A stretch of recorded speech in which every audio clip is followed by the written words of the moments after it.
By a raise of hands, who here would say that of the three, hunger, power, and riches, who here would say that the primary temptation for you has been hunger? Okay. Who here, by a raise of hands, would say your primary temptation for you is power? A couple of you, okay. Who here would say the third one, the riches, would be the greatest temptation for you? All over the place.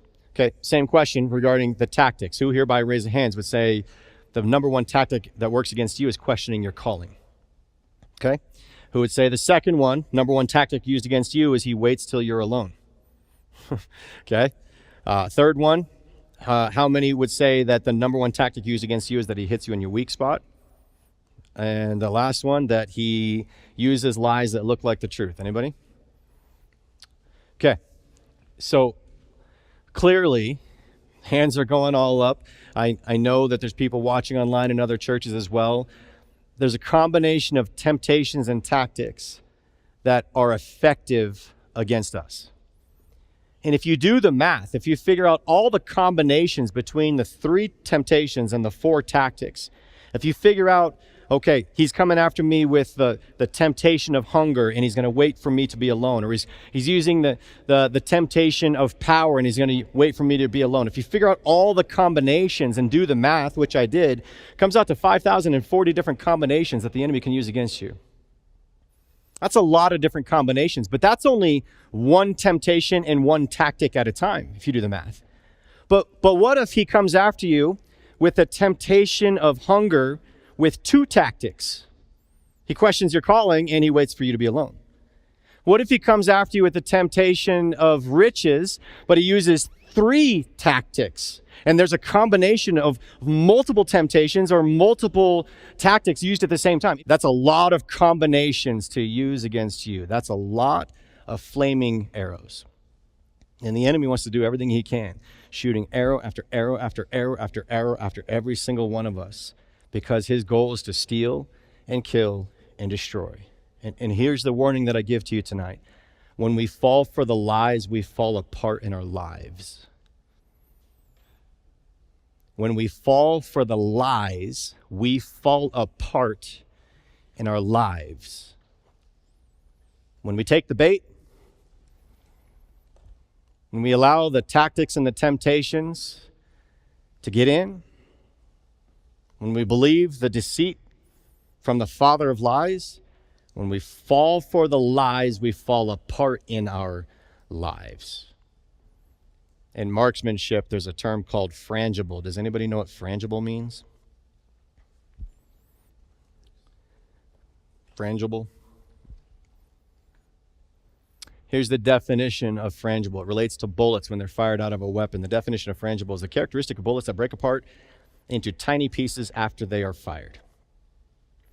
You might remember from last week, I shared the story of Jason Kearns, the former United States Marine sniper that got annoyed with the noise of a police helicopter on the west side of Albuquerque, and he took one shot with his rifle and took it down. And you might recall that he went to jail after a manhunt. They got him, they arrested him, put him in jail, but they couldn't convict him a year later. Does anybody remember why they couldn't convict him? Why? Yeah, the bullet was fragmented in a bunch of pieces. They couldn't put the forensics together. They couldn't match the bullet to the weapon, and therefore they didn't have any actual real evidence, so they had to let him go, and he doesn't sit in prison even though he shot down a police helicopter. Now, some bullets are designed to be frangible. Hollow points, for example. If you take a gun and you shoot a hollow point, and you shoot a hollow point bullet through a pumpkin, on the front side where the bullet goes in, it's a very small, tiny little hole. On the back side, it blows out the back of the pumpkin. Why? Because it's frangible. The hollow point spreads into pieces and it blows out the back of the target. So hollow points are designed to become frangible like that. Other bullets are designed to not be frangible and not spread apart and break apart into different pieces. And you as a marksman, gentlemen, you are not intended to break apart into pieces. You're not intended. God didn't make you to splinter apart into a bunch of different pieces. He didn't want you to become frangible. And yet, there's many people, perhaps many of you watching online, there's many of you that you feel like your life's in pieces.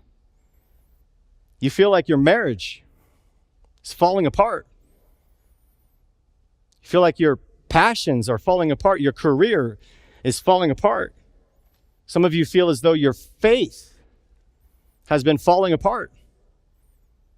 For some of you, your whole life is in shambles right now. Could it be that the enemy wants everything to break apart? He wants you to become frangible. You're not intended. God didn't intend you. He didn't make you to have everything break apart in your life. And then oftentimes that's how we feel. Feel like everything's crumbling down. The world is crumbling down. Everything, your marriage, your career, your passion, everything seems like it's falling apart. And if not now, there's perhaps times in your life that you felt that way. That's the goal of the enemy. He wants to take you out. He wants to use TNT, tactics and temptations, to blow up your life. He wants you to be blown up, your life to be blown up, your reputation to be blown up. He wants you frangible. Because if he can blow up everything in your life, you are not effective for what God's called you to do. Several years ago, my dad was a former FBI agent, and he's today a professor in criminology, because that's what he knows from FBI, and he knows that from being in the Marine Corps. So he teaches criminology, and the president came to all the different professors a couple of years ago, about 7 years ago, and asked all the professors, in what ways can we be more personal and relatable? So the president said, I really want all the professors to make this a relatable school. We want to be known for having a personal touch. So my dad came home and brought that to my mom. And my dad asked my mom, how do I, as a professor, how do you think that I can have a personal touch with the students that are in my classes?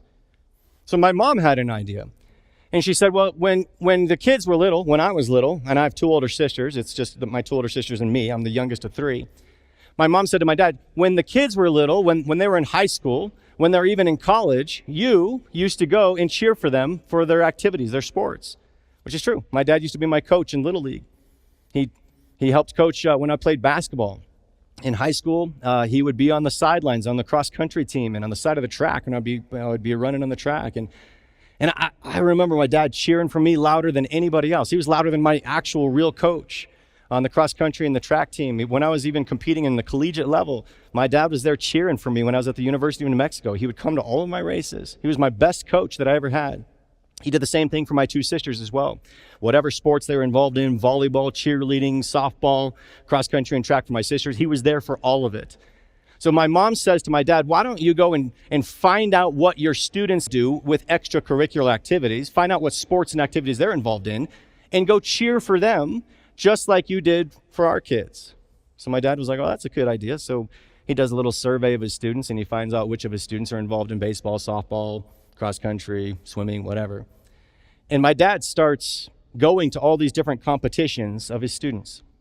He goes to a baseball game, goes to a softball game. He goes to this track meet. And at one point, my dad went an hour north. He's in Edmond, Oklahoma. He goes an hour north up to Tulsa, Oklahoma, to cheer for one of his students who's in a cross-country race. And it's a female student. And she's running in this cross-country race and sees on the sideline Dr. Mizell cheering for her on the sideline. So the idea pops into her mind, I wonder if Dr. Mizell is interested in me because he's an hour away from home cheering for me. A couple weeks, couple months go by, and she falls in love. This student of my dad's falls in love with my dad. And at one point, she writes a letter to my dad confessing her love for my dad and goes and hands it to my dad after class one day. I don't know if you know this or not, but Dr. James Dobson, he wrote a book called Love Must Be Tough. And in this book, he says, if you're married, if you ever get a letter from some other woman that's not your wife, if you ever get a love letter, if you ever get a letter or a DM or a message on Facebook or Instagram or Snapchat or whatever, you ever get a message from somebody that's not your wife and they're confessing their love for you, he says you could go from zero intentionality of having an affair. You could go from 0 to a 90% likelihood of having an affair when somebody gives you a love letter.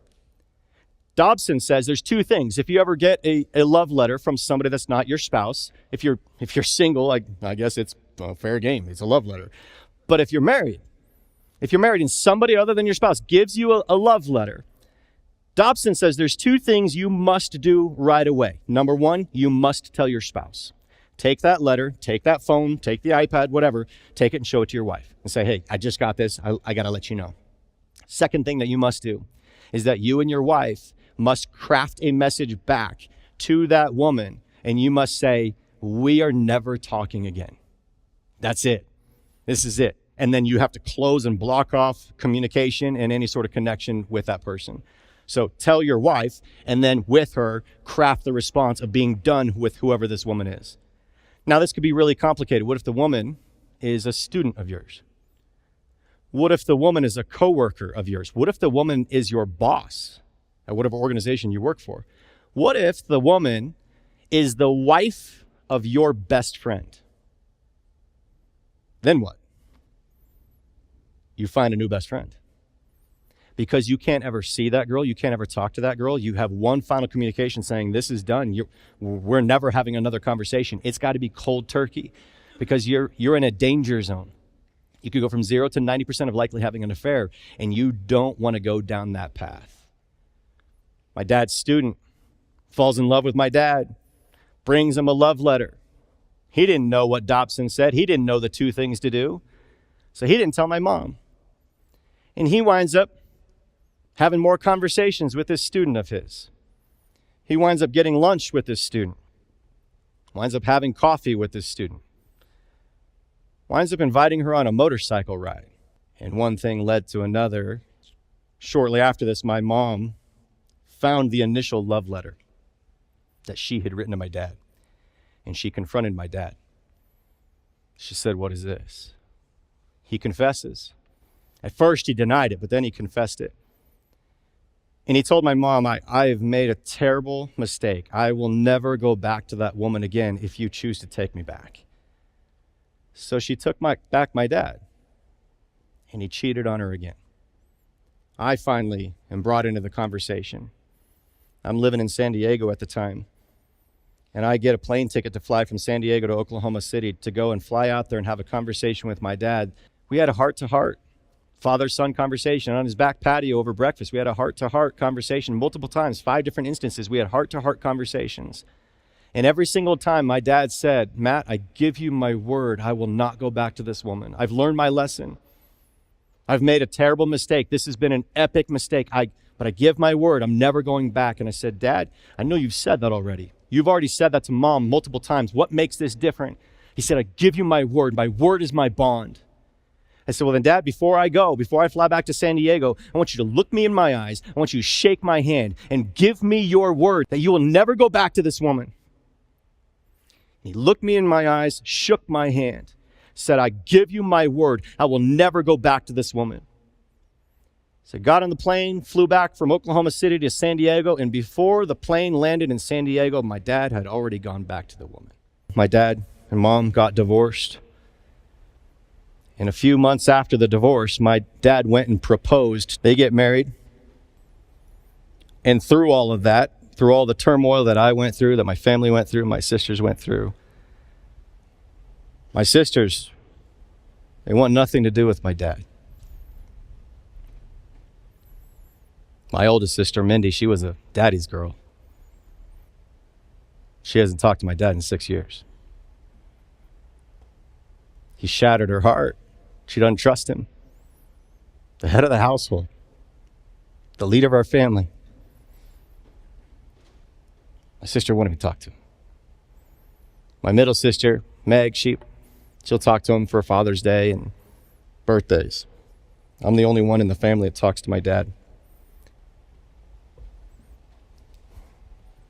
I don't know how much you know about my family, but I've got 3 kids. A daughter and 2 boys.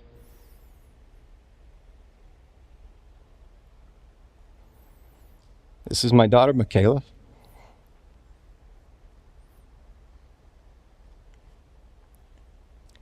I couldn't fathom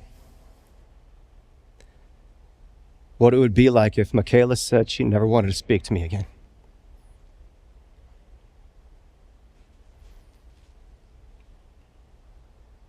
I can't.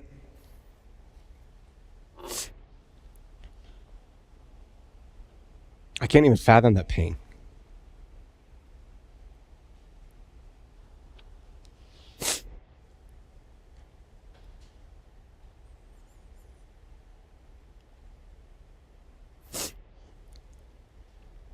just a few weeks ago, I invited my dad to come out here to New Mexico for Father's Day. He drove out from Oklahoma. And as he sat on my couch on the Saturday, the day before Father's Day, he told me that his new wife that he traded in everything for wants a divorce. The week after that, she left him. I don't have a stepmom anymore.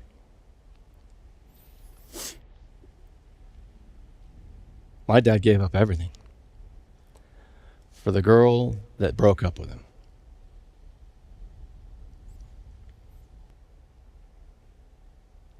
My dad used to be a deacon in the church. My dad was my Bible study leader. He was the pillar of faith in my family. If it weren't for my dad, I wouldn't be a pastor today. And Satan got my dad.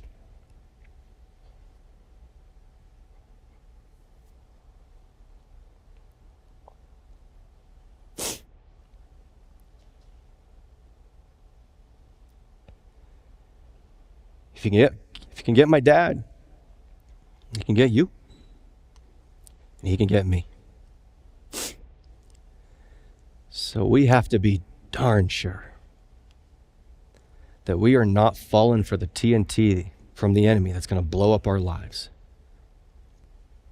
Everything that you find precious, everything that you find important, can be stripped away from you because the enemy wants to steal and kill and destroy. And he wants to use tactics and temptations to take you out. You think you're strong? Think again. Gentlemen, you need a strategy. You need a strategy so you don't become a statistic. You need a strategy so everything that is precious to you doesn't get stripped away. You need a strategy. How can we possibly relax when the enemy's coming after us? We're going to pick up and explain that and talk about that next week. But tonight I have one final discussion that I'd like you to have with your tables, with the men around you, and really it boils down to this. I want you to ask just a couple questions, and really main question I have for you is, what's your main takeaway tonight? What's the one thing that stands out to you tonight? Then the leaders around the tables are going to lead you in a brief recap tonight. And then I want to ask that you guys pray. As a band of brothers, pray at your tables. Pray with the other guys in your group and your church. Spend just a few moments in prayer before you bounce tonight. I will tell you this, the enemy is going to come after you. If you have the intent and the desire to come back next week for week 3, the enemy is going to come after you. Anticipate flaming arrows, but fight against it, because I really believe you're here for a reason. You're not here by mistake. God wants you here. Do not let the enemy win by taking you out. He wants to use TNT to blow up your life, but you can relax despite the fact that the enemy wants to lure you away from the right path with hunger, power, and riches. You got to come back, because you have to understand what God's word says for you to relax in the middle of the war zone, in the middle of the enemy warfare, in the middle of the spiritual battle that we're in. You can still relax. Why? Because God's ways are better than the enemy's ways, and you must discover God's plan that is way better than the enemy's plan. So you got to come back next week. You must. So what's your one takeaway? Do a recap, and then pray together before you take off, and we will see you next week. Thank you for joining us for round 2.